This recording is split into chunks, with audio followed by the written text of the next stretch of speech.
Joining us now is Fleur Hassan, the deputy mayor of Jerusalem. And Fleur, talk to us a little about the distress faced by those business owners in Mahane Yehuda. We're even hearing reports of a possible suicide of one of them.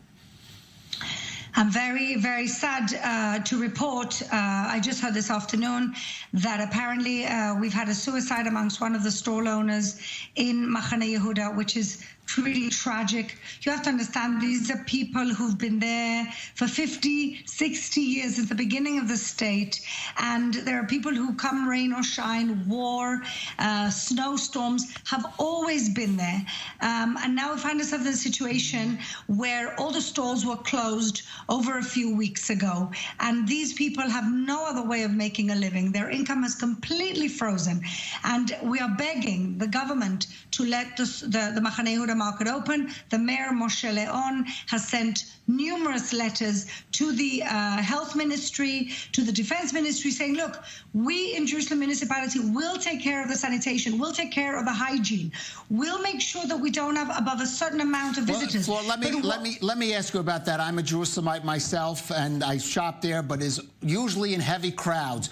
How will that be enforced to prevent that kind of crowding in the market? Look, IKEA is open, and we know that that also gathers some heavy crowds. And from what I understand, they're just limiting the number of people going in. I think that the market, Mahane Yehuda, has a number of entrances that you can control. You can control the amount of people going in. You can make sure that people have masks. They're doing their hand sanitizers. They have gloves. There are ways of controlling it, but to cut off such a major artery of our economy is really devastating for so many people. The mayor has been already lobbying for this for a few weeks. I'm speaking to the head of the market, different stall owners. They're dying. We need to make sure that they have that economic lifeline for their businesses. We can control the crowds. We've said that to the Ministry of Health. We've said that to the Ministry of Defense.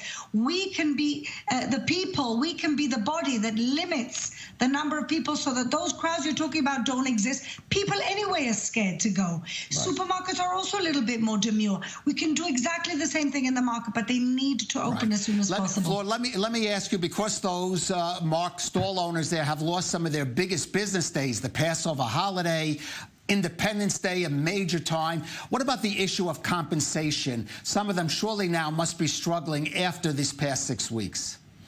Very much struggling. Look, we heard from the government that people who are independents are going to be getting 6,000 shekels before Pesach and 8,000 shekels before Pesach. I still haven't heard of anybody getting any money apart from the money that they gave you for children. That's the only money that I heard, any compensation that I've heard from the government so far, even though I understand that there are measures to try and compensate people in some way. Look, the best way to compensate people is simply to let them do their trade. We can find creative ways of perhaps asking people to order online so that less people come to the shuk. I know there are certain shuk owners who do deliveries. We can even bolster the delivery market from the shuk. But the point is they have to be open in order to make some type of a living and sell their fruit and vegetables, their meat and their fish and everything else that they sell at the market. Talk about compensation. What about the issue of municipal taxes with those stall owners do pay? Is the City Hall ready to aid them on that?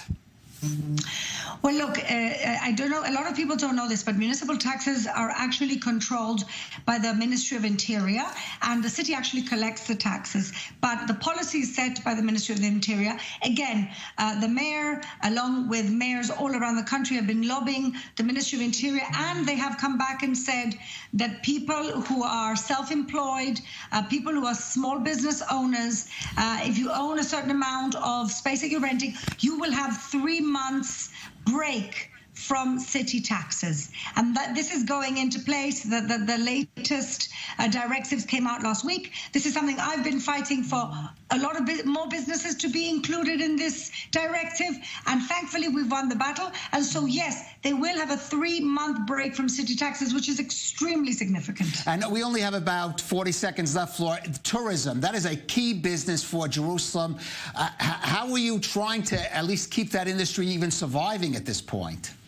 This is my portfolio. I do international relations and I also do tourism. We're setting up a special committee for the rehabilitation of tourism. I've put out a report on what I think we should do in order to start restoring confidence for people. Again, limiting number, keeping hygiene, and being creative about the ways that we can bring people to tourist sites and concentrating on small boutique tourism and not mass tourism. That's a way to start rehabilitating that industry. All right. Jerusalem Deputy Mayor Fleur Hassan going to be challenging days ahead, certainly, there Absolutely. in Jerusalem. Thank you for joining us. Thank you.